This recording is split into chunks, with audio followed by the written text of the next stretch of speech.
Hello, Tri State Livestock News readers and listeners. This is Kaycee Cortner with today's episode of our podcast. In this podcast, I visit with the buyers and sellers of the three high selling horses from last year's Black Hills Stock Show sale. Hardy White sold the sale topper, a gelding named Missterish. Next, I chat with Lynn Nixon, who purchased the high selling stallion from Wagonhound Land and Livestock.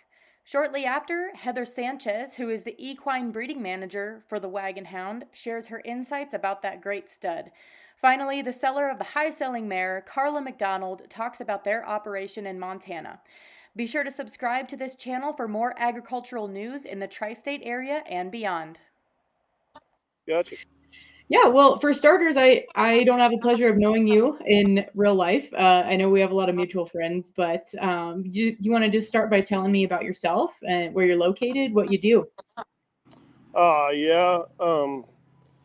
I live in Torrington, Wyoming now. I grew up in southwest South Dakota. Ranched, roped my whole life. That's still what I do. I was managing a ranch down here, and then they sold it, and so then we bought a little horse property, and so I still sell a lot of rope horses. And then I have a guy that I day work for. It's more than day work. It's pretty steady. We run about 3,000 yearlings in the summer and about 1,200 cows. So my horses see a lot of miles. Yeah, well, it sounds like you got the best of both worlds. You can expose them to the ranch and bring them back to the arena and rope on them. Yeah, it is real good. It's extremely good. It works great. Right. Well, on that note, can you tell me a little bit about your history in the horse business? It sounds like you've been riding horses for a long time. Yeah, I pretty much grew up riding horses, roping, ranching, all of it. I started probably roughly 25 years ago taking horses to the Black Hills Stock Show sale. Have been there about every year since. I think I missed 1 year. Just try to buy quality, nice horses, rope on them, ranch on them, and resell them. Awesome. Yeah. Well, you kind of hit on something I was going to ask you is, you obviously being from South Dakota have a history with the stock show sale and you're intimately familiar with it. So, you topped the sale last year, with Missterish, it's 2020, Roan Gelding. And, just kind of tell me about the decision to consign him to the stock show sale. Why do you think that sale was a good place for him? Just really good looking horse, really gentle, fit a lot of people. Just all around nice horse. I thought it was a good fit for him there. Very talented enough to be a top performance horse, but yet if somebody just wanted an extremely nice ranch horse, trail horse, any of that, that horse would do it. Like so laid back, so quiet, but yet if you whooped his butt and said, let's do it, he'd do it. So just an extremely nice horse. Mm-hmm. Yeah. What was it like to top that sale in January? It felt real good. I've sold some there good in the past, but never quite like that. Yeah.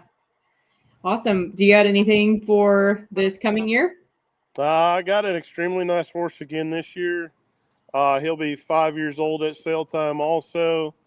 Head, heel, ranch, cherry sorrel with 4 wide sucks and a big strip in his face. He's a pretty cool horse also. Hope to get somewhere towards the top again. Awesome. Yeah, just backtrack just a little bit. Can you tell me where you got your sale topper from January? That horse come through Kenny Platt, which is the NCHA champion fraternity guy last year. I bought him as a 3-year-old from him. He was one of his client horses. Horse just got too big and stout to be, a really good cutter. And Kenny knows what I'm kind of looking for. So I was down there one day, looked at him, and he offered him to me. And so I bought him and just thought he'd make a nice rope horse, which he dang sure did. Yeah. What do you look for in a prospect?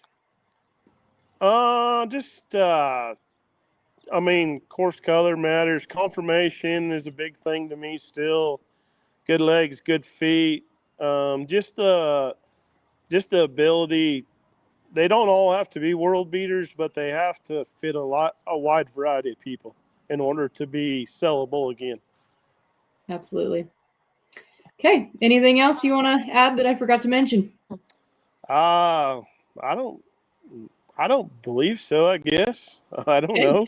I guess I grew up in Newell on a dairy farm of all things, and yeah, and then I went to Australia for 6 months after I graduated and sheared sheep, and then I went to college in Casper and worked for Safeway for years, and then just came home from Nebraska. I lived in Nebraska for a while when I worked for Safeway, and then I came home to help my parents in the feedlot and met Josh and got married and moved out here and got married. So that's right. Where are you guys located? What's Alzada, Montana? Yeah. Yeah. Yep. And so you've been all over the agriculture industry, and but you have a passion for horses. So tell me about your history with horses and breeding horses, because that's a whole other cup of tea. And yeah. Well, we always rode. My mom actually was a trained horses when she was young. She started colts and did a lot of horse training. She grew up on a ranch too, and she was big into horses and she loved them. So I guess that's where I got my love for them, was from my mom. So yeah, she did a lot of horse training and stuff. And then we rode when we were kids, from the time I was a tiny baby on a backpack on her back, you know, and we did a lot of just little trail ride things and 4-H and all that stuff, and did a lot of, you know, like horse shows and little play days and stuff all our lives when we were little kids and stuff. And then high school rodeoed, and then my mom started raising horses. After I got in college, she bought some mares and had a little Doc's Hickory stud for a while, and then I ended up getting all of her mares when she kind of decided she didn't want to do that anymore. And then I just took the ball and run with it, and I just keep getting more mares and more horses all the time. That's awesome. So how many mares are you up to now? Next year I'll have probably 14 babies. So I got 14. Got a few more I'm going to add into it next year. I'm going to breed 16 next year. So, awesome. Yeah, we're growing. That's awesome. Yep. Okay. So, at the 2025 Black Hill Stock Show horse sale, you bought Time Marker 2016 Red Stallion by One Time Pepto. So tell me about the decision to do that. Well, we decided it was kind of we had an old stud that was Sunfrost and Doc's Oak Sugar breeding, and we knew that this was going to be his last year. You know, we knew he's getting lame. We knew we had to do something, or we were going to be out of the business. And we had a young stud coming up that was a son of Patty's Irish Whiskey. And we actually ended up losing him last winter out of just a freak accident, weird deal. So then here we are. We know our old stud's about to need to be put down this year, and we lose our young stud. And we looked at a lot of young studs.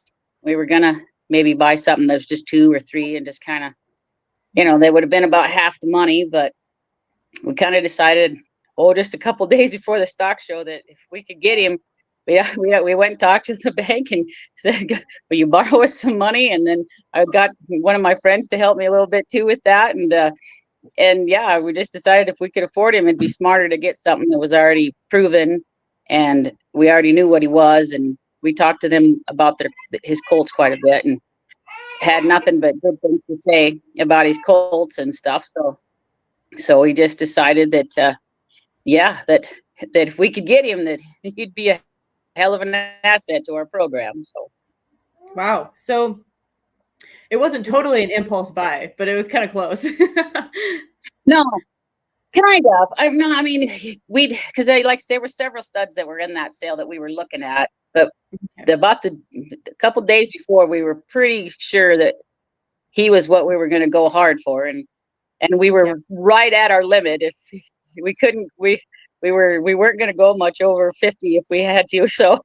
Because we just kind of like I say, we looked at lots of other ones that were in that sale, almost a lot of them, and we weren't really sure for about 2 weeks before that. But But yeah, we were pretty confident that's what we wanted to go home with, and we were just hoping that we could. So, That's awesome. and we got him. So yeah. Yeah, so you said he's proven. He's a little bit older, so he'd been breeding mares, I take it. Yeah. And I mean, what else about him did you guys like? There's not very many things I didn't like about him. Like, I like his looks, I like his size, and he's got a lot of foot and bone, and I love his breeding and his disposition. And I mean, and when I saw him in person, I just really fell in love with him. You know, he's just gorgeous. You know, and he just seemed pretty chill, and he's been just a peach to do anything with. I mean, they pasture bred him. They only pasture bred him, and we've hand bred him, and that even he took that. He's great. He's tons of manners and respect, and he's great to hand breed. So yeah, we definitely don't regret our decision. We're pretty in love with him. So, and he is really fun to ride. So that's the best part too.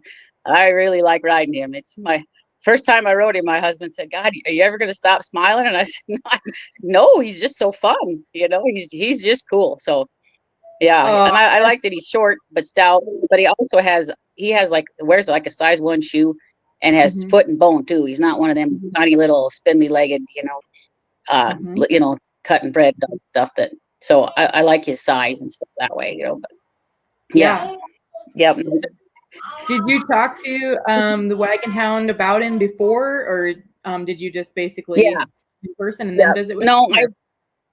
I'd messaged the ranch manager a couple times, and then I got some videos and stuff, and I talked to him a little bit because I wanted to know why they were selling him, and they just I guess they just sold him because they bought Fiddle and Steel, and I said, I don't know if you know that stud, but if you they said there was nothing wrong with him. They weren't selling him because they didn't like him. They loved his colts, and the cowboys out there really liked riding him on the ranch, and they were some of their favorite colts, so and they said they were really really nice colts. So I talked to him several times before the sale too. So texting mostly, pretty much just texting, but and then I talked to that kid that was riding him that day quite a bit too, so make sure we were making the right choice. We talked to several people that day that came with him, and even a kid that used to work for him too and had nothing but good things to say about him and his colts. So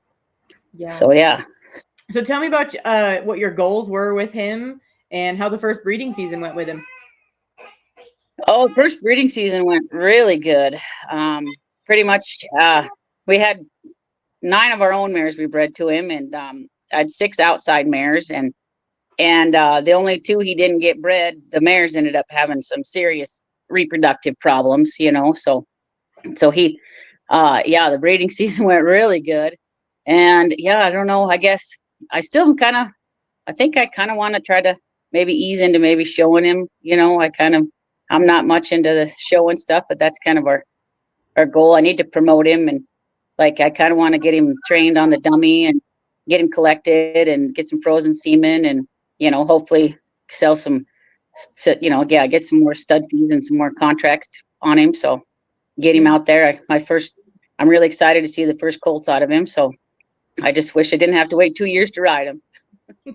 I was kind of devastated when we lost our little Patty stud colt, and I just thought maybe God had a different plan for us, and this was where we could go with our program. Because I was just devastated when we lost that colt, and I wouldn't have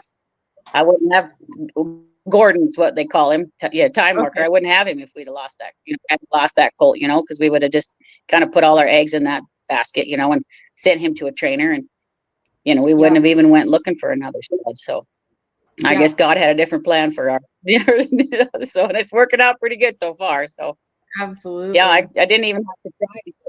I got this stud, the outside mares I got. I didn't even have to try to get them. They came to me. So I'm just excited. One of them came right after you bought that stud, right? Yes,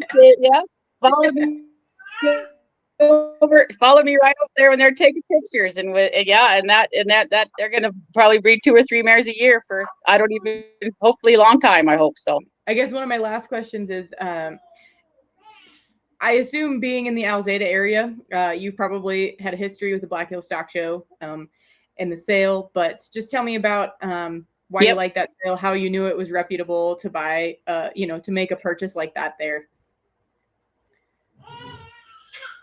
Well, I always go to the sale, there's always some really, really nice horses there. It's just the quality is just so high. And we've sold a few horses in there, like 3, I think, but and they've all done really well, so it's just got a good reputation for having some pretty high quality horses in it, so yeah, it's a good sale. It's a really good sale. Everyone. Yeah, there really is, because there is the like the stud we bought, there is the high caliber expensive ones down to just some young started stuff that's still really nice that someone could take and make something out of. There's just a lot of really nice horses there.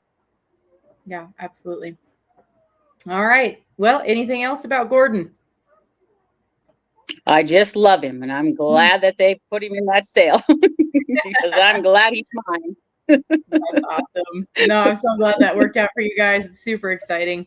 What role do you serve at Wagonhound? So I am the horse breeding manager. Oh, awesome. Equine breeding manager. Awesome. Okay.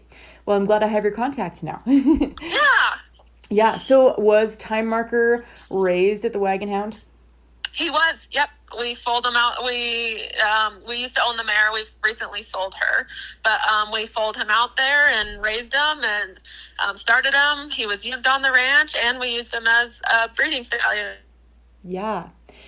If you were a part of the breeding decisions when it came to the cross that made him, would you tell me a little bit about that? Let's see here. So I wasn't really part of the breeding decision back then, but I did know his dam, and she's just an outstanding mare. Shiny Miss Marker is her name. Mm-hmm. And she's an outstanding mare. She's produced performance earners. And how can you go wrong crossing on one-time Pepto? Exactly. So, I was just going to say that. Exactly. Yep. Yes. Awesome. Are there any stories or outstanding memories about him growing up on the place? We always knew he was a special colt, hence why we kept him a stud. And, he just always got along. Everybody got along with him. So when he was growing up, yearling into 2-year-old year, 3-year-old year, they do a lot of changes throughout that. Mm-hmm. We really liked the way he was built. We liked the bone he had. He had a really nice foot. And then he just proved himself under saddle along with that. He was a using horse on the ranch, so he kind of got passed around through a bunch of different guys. And they all loved him. Mm-hmm. And so, like I said, we knew he was something special. And at the time we were in need of a pasture stud. Mm-hmm. And so then that's why we decided to use him for our breeding program, and he gave us some really nice offspring. Some of the favorites on the ranch and ones that we've sold as yearlings that we've followed their stories, and the owners of those colts had nothing but good things to say about. So we've always been proud of him. Awesome. Briefly, could you just walk me through Wagonhound's breeding program? Your goals, maybe how many babies you have a year, things like that. So we have about 40 brood mares. We've grown over the last few years. And we strive for a couple different goals. One of the goals is to just make a good all-around horse, a good using horse, a good ranch gelding, one that serves a purpose on the ranch. And so we do take pride in producing all of our own cowboy horses. Mm-hmm. But then the other goal in mind is we produce performance horses too, mainly ring cow horses. And then we're starting to get into the cutting as well, producing high quality offspring that can go on and be performance earners, whether somebody else is doing it or we're keeping them and doing them ourselves. Yeah, awesome. Okay, can you tell me about the decision to consign Ty Marker? Why did you choose Black Hill Stock Show? And why did you guys make that decision? With our breeding program, obviously we always strive for the best. And whenever with a business, you're always, got more coming up the line, and you're always selling, at different points in their stages. And so our hope is that anything that we sell and put out in the market can make somebody else's program stronger, whether that's their breeding program, using them, whatever it may be. And we just thought, based on Ty Marker's conformation and disposition, and the fact that he was such a good using horse, not just a good using horse, but also a good successful breeding stallion as well. We thought that would go well with the market and the crowd that the Black Hills sale attracts. And it did. It worked well. We were very thrilled with it. Yeah. Well, good. I think every party was happy in that situation then. Yes. Okay. Anything else you want to add that I forgot to mention? I also need to give credit to Preston and Maddie Schwarzkopf as well, because they were a huge part of us selling him. A little bit of background: Preston Schwarzkopf grew up on Wagonhound. So he rode Ty Marker quite a bit when he was on the ranch.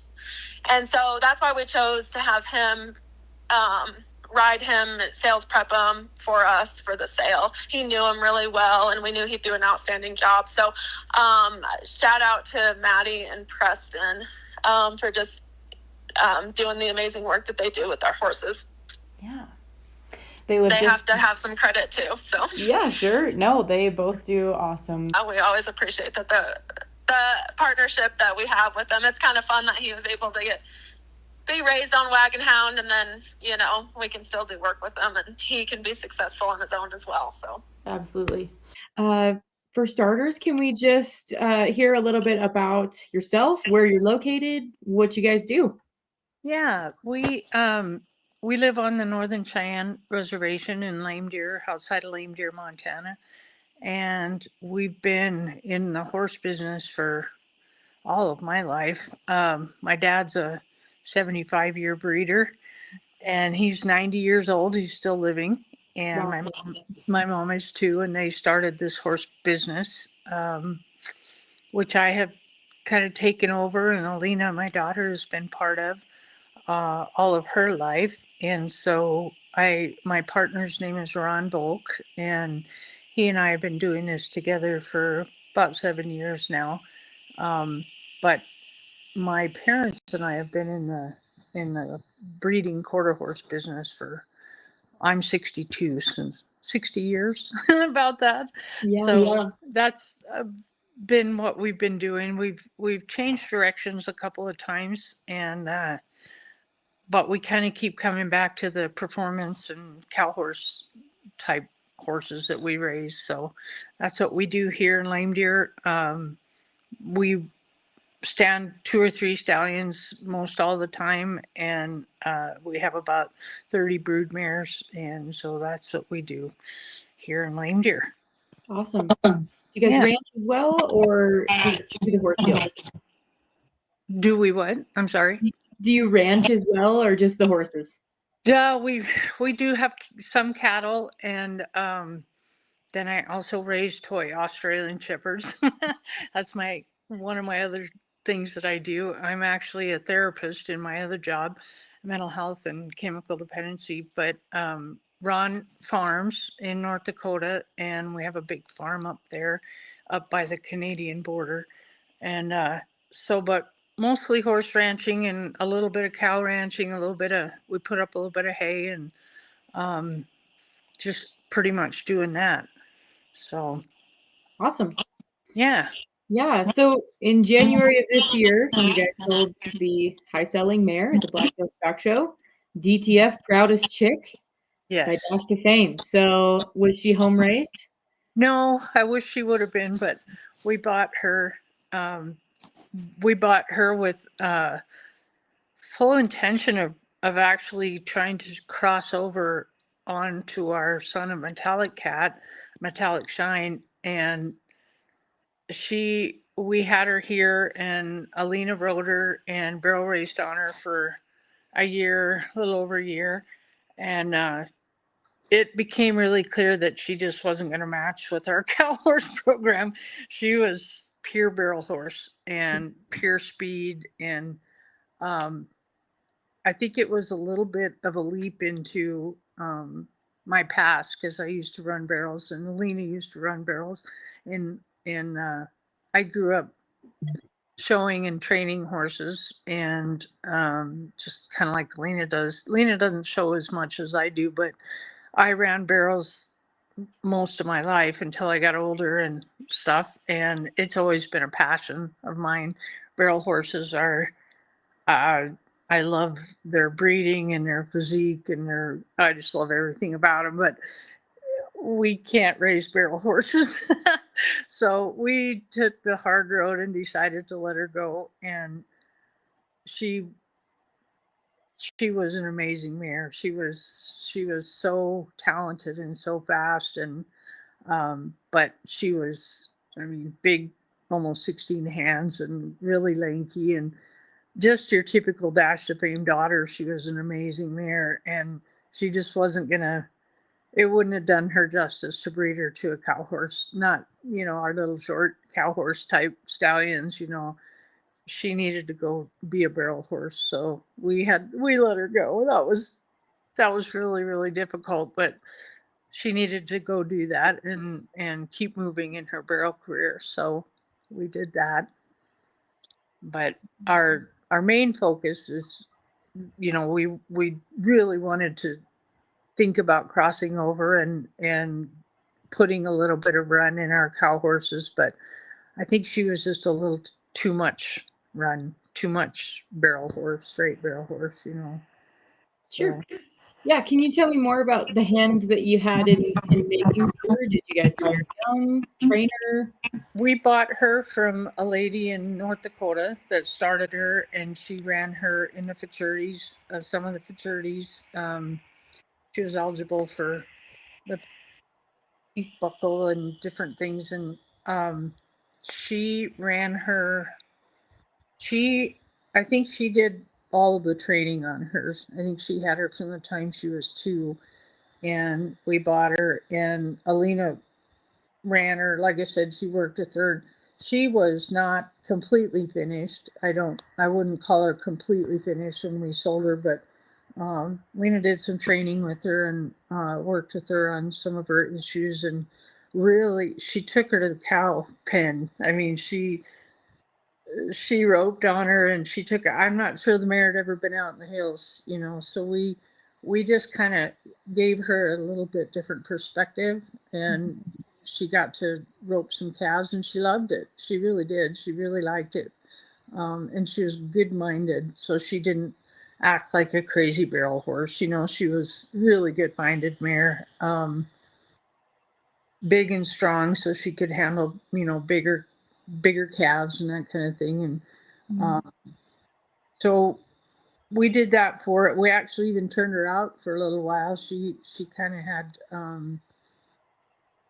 I don't think she'd ever gone barefoot and that kind of thing, but she got to be a horse here on the ranch. She got to see a little bit different side of being, what it's like to be a ranch horse, and she did well with that.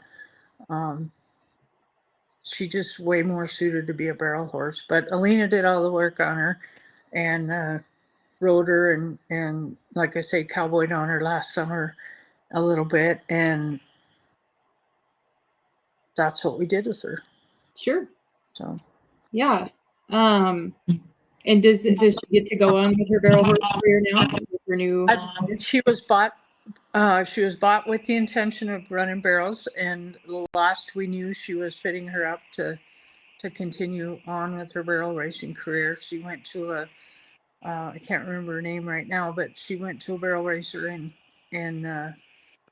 I believe in Utah, and she really liked her. The last we heard from her, she really liked her. So we're happy about that. She went to a good home. Awesome. Yeah.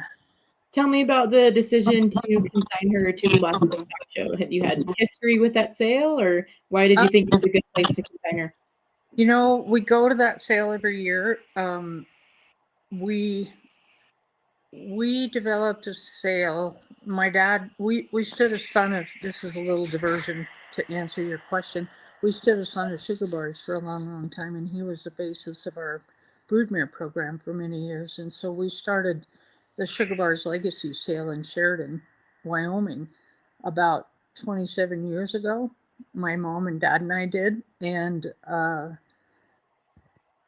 so we always had our annual meeting during the stock show, and so we've been going to that sale forever and ever, but we've never consigned to it. And we really, from what we saw from the sale, it looks like, you know, rope horses are always appreciated there, and barrel horses. And so we decided to give that a try. I think that when we sell horses, we try to match them with what we think the sales are going to be. Um, the horse's skill will match what the sales are looking for. And so that's what we did. And that's what we did. And we were real happy with it. They were real good about our consigning process, and everything was it's very thorough, you know, and we were happy with I have to say we took a horse the year before. I guess that was our first sale there, and we were in the top 3 high sellers that year too, with our stud that we sold there, and he was super nice. And so we decided to give it another try. I guess we did to consign the year before, so it was a very successful sale, and I think we'd come back to it. Awesome. Yeah. Thanks for listening. We hope you enjoyed this episode. Hit subscribe or the follow button to stay up to date on all agricultural news.